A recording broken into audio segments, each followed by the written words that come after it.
تکلیف محسوس ہوتی ہے، ہمیں اس بات کا بڑی اچھی طرح سے اندازہ ہے کہ آپ کی دعوت کو سننے کے بعد ماننے والے بڑے کم لوگ ہیں، مخالفت کرنے والے زیادہ ہیں، لیکن پھر بھی وَسَبِّحْ بِحَمْدِ رَبِّكَ وَكُن مِّنَ السَّاجِدِينَ، اللہ کی حمد و ثنا بیان کرتے رہیے، اللہ کی عبادت کے اندر مصروف رہیے، رکوع اور سجدے زیادہ سے زیادہ اللہ کی بارگاہ کے اندر کرتے جائیے، راتوں کو اللہ کی بارگاہ کے اندر قیام کیجیے، وَاعْبُدْ رَبَّكَ، اپنے رب کی عبادت میں لگے رہیے، کب تک؟ حَتَّى يَأْتِيَكَ الْيَقِينُ، جب تک آپ کو موت نہیں آ جاتی۔ قرآن مجید کے اندر اللہ تعالیٰ نے دوسرے مقام پر ارشاد فرمایا وَمَا خَلَقْتُ الْجِنَّ وَالْإِنسَ إِلَّا لِيَعْبُدُونِ، کہ ہم نے جنوں اور انسانوں کو اپنی عبادت کے لیے پیدا کیا ہے۔ دنیاوی ضروریات اپنی جگہ پہ، معیشت، تجارت، ملازمت، کھیتی باڑی، دنیا کی دیگر مصروفیات اپنی جگہ پر، لیکن عرش والا رب قرآن مجید کے اندر واضح طور پر انسان کی تخلیق کے مقصد کو بیان کرتے ہوئے فرماتے ہیں وَمَا خَلَقْتُ الْجِنَّ وَالْإِنسَ إِلَّا لِيَعْبُدُونِ، کہ زندگی کا اصل مقصد، تخلیق کا اصل مقصد، دنیا میں بھیجنے کا اصل مقصد ایک اللہ کی عبادت کرنا ہے اور ایک اللہ کے ساتھ کسی کو شریک نہیں ٹھہرانا۔ حضرات آئیے ذرا توجہ فرمائیے گا، میں بڑے کم وقت کے اندر بہت ساری چیزیں آپ کی خدمت میں پیش کرنا چاہتا ہوں۔ اسلام کے اندر چھٹی کا کوئی تصور نہیں ہے۔ 60 سال عبادت کرنے والے بزرگ اگر کہیں کہ آج ہم نماز نہ بھی پڑھیں تو کوئی بات نہیں، 80 سال کے بابا جی یہ کہیں کہ آج میں جمعہ نہ بھی ادا کروں تو کوئی بات نہیں۔ حضرات یہ تصور اسلام کے اندر نہیں ہے۔ اور آگے بڑھیے ذرا، اسلام کے اندر سال کے اندر ایک دن کو منا لینا اس کا کوئی تصور نہیں ہے۔ اسلام کے اندر سال کے اندر کسی ایک رات کو منا لینا اسلام کا یہ مزاج بالکل بھی نہیں ہے۔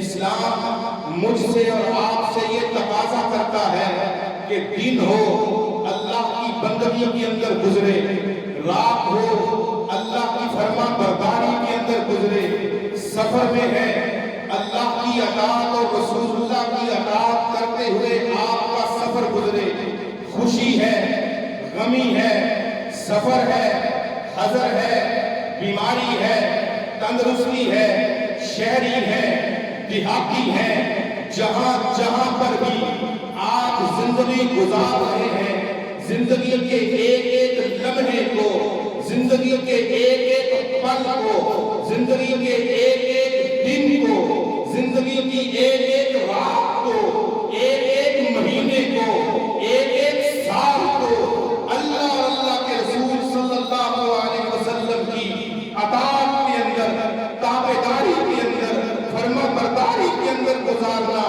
اسلام اس بات کا تقاضا کرتا ہے، مطالبہ کرتا ہے۔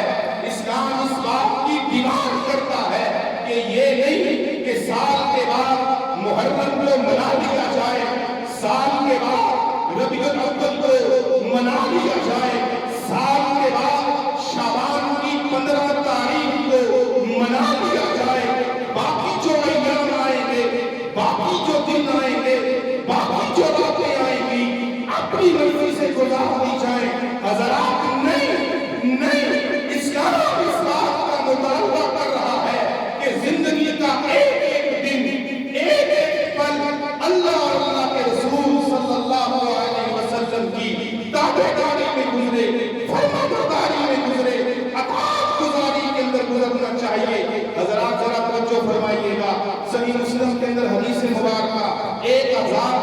244 حدیث مبارکہ کا نمبر ہے۔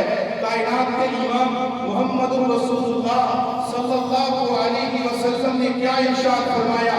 لا تختصوا لیلۃ الجمعہ من بین اللیالی، کہ حضرات کوئی بندہ یہ کہے کہ آج شب جمعہ ہے، آج جمعرات کا دن ختم ہوا، جمعے کی رات شروع ہو گئی ہے، میں کسی مرکز کے اندر جا کر، میں اگاڑا کے اندر جا کر، میں رلالا کے اندر کسی مرکز کے اندر جا کر آج رات کو عبادت کروں گا۔ حضرات میں بڑی شرح صدر کے ساتھ، بڑی بصیرت کے ساتھ، بڑی ذمہ داری کے ساتھ آپ کی خدمت میں عرض کرنا چاہتا ہوں، اسلام اس بات کو پسند نہیں کرتا کہ جمعہ کی رات کو قیام کیا جائے، عبادت کی جائے، ریاضت کی جائے، جاگا جائے۔ حضرات اسلام اس بات کا مطالبہ نہیں کرتا۔ صحیح مسلم کی حدیث مبارکہ آپ کی خدمت میں پیش کر رہا ہوں کہ لا تختصوا لیلۃ الجمعہ بقیام من بین اللیالی۔ عام طور پر جناب رکشے بھر کے، گڈیاں بھر کے جا رہی ہیں، کدھر جا رہے ہو؟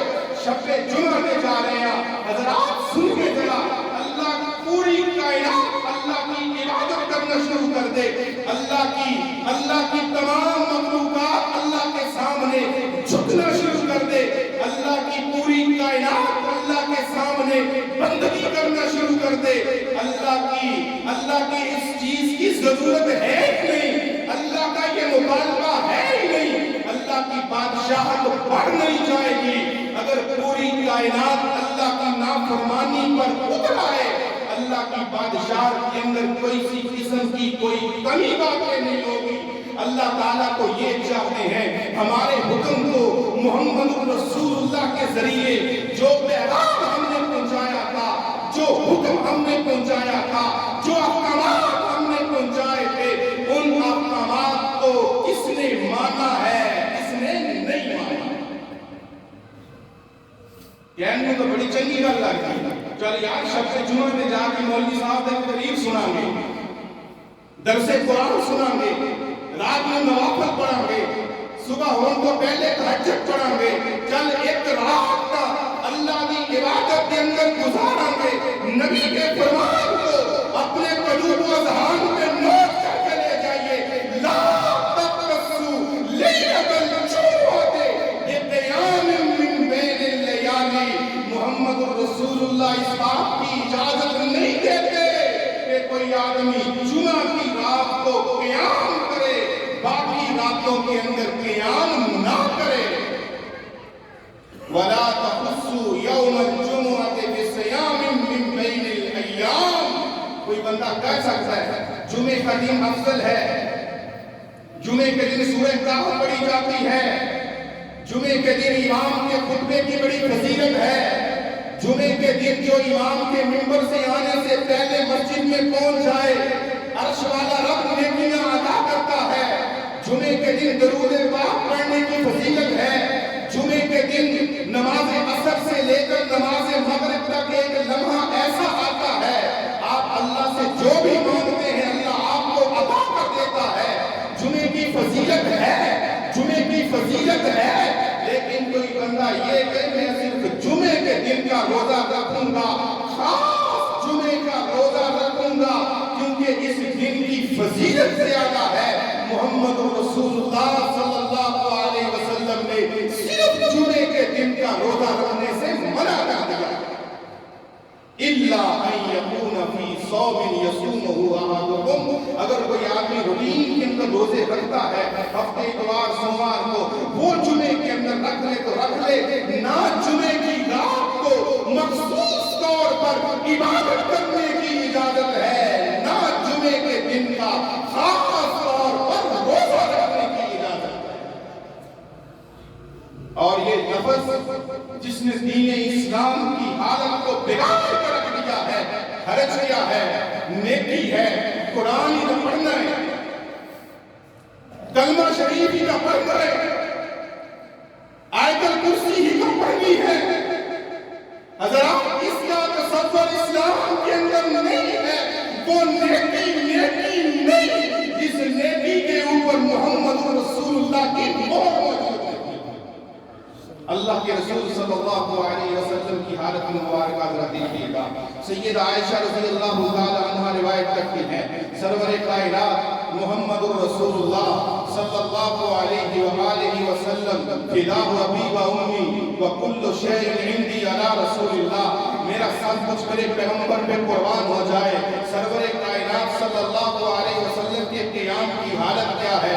سیدہ عائشہ فرماتی ہے آپ رات کو اتنا لمبا قیام کرتے ہیں حتی تورمت قدماہ، رحمت کائنات صلی اللہ علیہ وسلم کے پاؤں مبارک سوج جاتے ہیں، پاؤں مبارک میں سوجن آ جاتی ہے۔ اور ایک حدیث مبارکہ کے الفاظ یہ ہیں کہ سرور کائنات صلی اللہ علیہ وسلم رات کو اتنا لمبا قیام کرتے ہیں یہاں تک کہ میرے پیغمبر کے پاؤں مبارک پھٹنے کو آ جاتے ہیں۔ سید عائشہ فرماتی ہے میں نے عرض کیا آقا اتنا لمبا قیام گناہ کا تصور بھی نہیں کیا جا سکتا، گناہ تو کیا گناہ کا تصور بھی نہیں کیا جا سکتا۔ رحمت کائنات صلی اللہ علیہ وسلم فرماتے ہیں افلا اکون عبدا شکورا، اے عائشہ میں عرش والے رب کا شکر گزار بندہ بننا چاہتا ہوں، جس عرش والے رب نے محمد رسول اللہ کو نبی اور رسول نہیں بنایا بلکہ پوری کائنات کے نبیوں اور رسولوں کا امام بنا دیا۔ افلا اکون عبدا شکورا، میں اس رب کا شکر گزار بندہ نہ بن جاؤں۔ یہاں پہ رک کے ایک مسئلہ سمجھ لے آجے ہم غور نہ زندگی کے اندر کبھی اپنی نمازات بھروسہ نہ کرے آجے، اپنی نیکیوں کے بھروسہ نہ کرے آجے کہ میں نہ ساری زندگی صفحہ عبداللہ نمازی ہوں، میں ساری زندگی آگے کیا کرتا رہا، میں ساری زندگی اللہ کی نافرمانی کو بچتا رہا، بلکہ نیکیاں کرنے کے بعد رب کائنات کی بارگاہ میں ہاتھ جوڑ کے عرض کرنا اللہ یہ ٹوٹی پھوٹی عبادت کر سکتے تھے اپنی رحمت کے ساتھ جنت کا داخلہ آتا تھا۔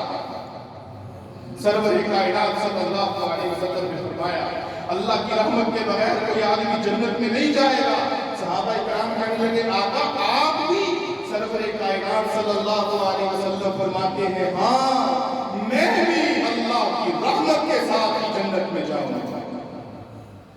آئیے حضرات یہ شعبان کا مہینہ ہے، یہ تمہیدی باتیں میں نے آپ کی خدمت میں عرض کی تاکہ مسئلے کو سمجھنا ذرا آسان ہو جائے۔ سرور کائنات صلی اللہ علیہ وآلہ وسلم جب خطبہ ارشاد فرماتے ہیں وہ مسنون خطبہ آج بھی اہل الحدیث کا ممبر و محراب حضرات علمی ممبر و محراب ہے اور یہ ذمدار سٹیج ہے، یہاں پہ حقائقیں کہاوتیں بزرگوں کی بڑوں کی ادھر کی ادھر کی باتیں پیش نہیں کی جاتی، یہاں پر دلائل قرآن و حدیث سے پیش کیے جاتے ہیں۔ سرور کائنات صلی اللہ علیہ وسلم خطبہ کے اندر کیا پڑھتے تھے؟ فَإِنَّ خَيْرَ الْحَدِيثِ کتاب اللہ، سب سے بہترین بات رب کا قرآن ہے، رب کا قرآن ہے حضرات، رب کا قرآن ہے۔ اور یہ میں بات بڑی ذمہ داری کے ساتھ آپ کی خدمت میں عرض کروں، جو بات رب کے قرآن میں نہیں ہے، جو بات محمد رسول اللہ کے فرمان میں نہیں ہے، وہ اہل حدیث کا عقیدہ نہیں ہے۔ جو بات رب کے قرآن میں نہیں، محمد رسول اللہ کے فرمان میں نہیں ہے، وہ اہل حدیث کا نہ تو عقیدہ ہو سکتا ہے نہ وہ عمل ہو سکتا ہے۔ اہل حدیث ہر اس بات کو اپنے سینے سے لگاتا ہے جس کا بیان رب کے قرآن میں ہے اور محمد رسول اللہ کے سچے فرمان میں۔ فَإِنَّ خَيْرَ الْحَدِيثِ كِتَابُ اللَّهِ وَخَيْرَ الْهَدْيِ هَدْيُ مُحَمَّدٍ صلی اللہ علیہ وسلم، اور سب سے بہترین راستہ کس کا ہے؟ محمد رسول اللہ کا ہے۔ سب سے بہترین طریقہ کس کا ہے؟ محمد رسول اللہ کا ہے۔ وَشَرَّ الْأُمُورِ مُحْدَثَاتُهَا، سب سے برا کام حضرات توجہ فرمائیے گا، پیغمبر صلی اللہ علیہ وسلم کی پاکیزہ زبان کس کو سب سے برا کام کہہ رہی ہے؟ کبھی غور کیا ہے؟ پولیس والے کی گاڑی کا دل کیا ہوتا ہے؟ نفرت انسان سے نہیں، جرم سے ہے۔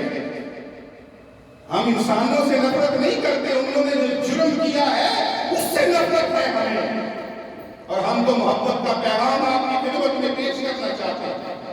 جس طرف کے ساتھ کتاب و سنت کی دعوت کو آپ کی خدمت میں پیش کیا جا رہا ہے، یقین جانیے رب کائنات کی بارگاہ کے اندر آپ بھی آئیں گے اور ہم بھی آئیں گے۔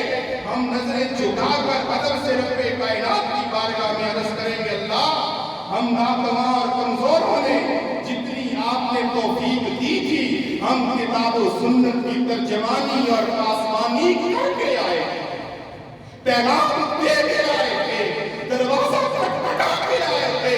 کوئی بندہ یہ نہیں کہہ سکتا آج مینوں پتہ نہیں لگ گیا، آج مسئلے کی سمجھ نہیں لگی۔ اللہ کی بارگاہ کے اندر آپ نے بھی جواب دینا ہے، میں نے بھی جواب دینا ہے، اور میں اس منبر پر تقدس کا خیال کرتے ہوئے ایک ایک بات کو واضح لفظوں میں آپ تک پہنچا دینا چاہتا ہوں کہ جب تک زندگی رہے گی کتاب و سنت کی ترجمانی بھی کرتے رہیں گے، کتاب و سنت کی چوکیداری بھی کرتے رہیں گے۔ وَشَرَّ الْأُمُورِ مُحْدَثَاتُهَا، سب سے برا کام کون ہے؟ کون سا ہے؟ ساڑھے ذہن چاہے گا چوری کرنا بھی کا برا کام ہے، زنا کرنا بھی کا برا کام ہے، شراب پینا بھی کا برا کام ہے، اور بھی بڑے برے کام ہے۔ سنیے ذرا محمد رسول اللہ صلی اللہ علیہ وسلم کی نارائن زبان سے کیا نکلا؟ وَشَرَّ الْأُمُورِ مُحْدَثَاتُهَا، سب سے برا کام دین کے اندر نیا کام ایجاد کرنا ہے۔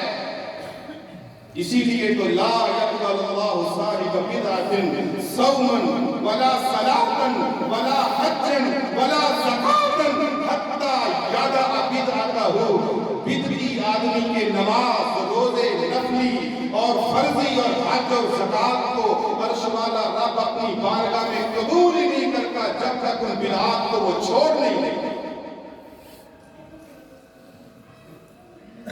وَكُلَّ بِدْعَةٍ ضَلَالَةٍ، ہر بدعت گمراہی ہے۔ وَكُلَّ ضَلَالَةٍ فِي النَّارِ، اور یہ ضلالت آپ کو جہنم کے دروازے تک لے جائے۔ اعاذنا اللہ منہ۔ حضرات اور آگے بڑھیے ذرا، سرور کائنات صلی اللہ علیہ، ساری تمہیدی باتیں میں آپ کی خدمت میں عرض کر رہا ہوں۔ آپ کو ایک مسئلہ سمجھانا چاہتا ہوں کہ یہ شعبان کا مہینہ ہے، شعبان کی 15 تاریخ کو لوگ سپیکر کھول لیں گے، یہ کہیں گے جناب یہ لیلہ مبارکہ آ رہی ہے، یہ شعبان کی 15 تاریخ آ رہی ہے، یہ رات عبادت کرنے کی ہے، یہ رات جاگنے کی ہے، یہ رات صلاۃ تسبیح باجماعت ادا کرنے کی ہے، یہ رات قبرستان جانے کی ہے، یہ رات کو قیام کرنے کی ہے۔ حضرات سنیے گا ذرا، ایک حدیث مبارکہ جو صحیح سند کے ساتھ ہمارے سامنے آتی ہے، یقین اللہ تبارک و تعالی لیلۃ النصف من شعبان الی خلقہ، شعبان کی 15 تاریخ کو عرش والا رب آسمان سے پوری کائنات کی طرف دیکھتا ہے، فَيَغْفِرُ لِجَمِيعِ خَلْقِهِ، اللہ پوری کائنات کو معاف کر دیتا ہے، إِلَّا لِمُشْرِكٍ، جس کے عقیدے کے اندر شرک ہو، جس کے عقیدے کے اندر اللہ کی یہ بغاوت ہو، جو داتا اللہ کے سوا کسی اور کو بھی سمجھے، غریب نواز اللہ کے سوا کسی اور کو بھی سمجھے، مشکل کشا اللہ کے سوا کسی اور کو بھی سمجھے، حاجت روا اللہ کے سوا کسی اور کو بھی سمجھے، جو نظر نیاز، صدقہ خیرات اور چڑھاوا اللہ کے سوا کسی اور کے در پہ جا کے، کسی قبر پہ جا کے، کسی مزار پہ جا کے، کسی خانقاہ پہ جا کے اور کسی جگہ پر کی دے، عرش والا رب ایسے بندے کو معاف نہیں کرتا۔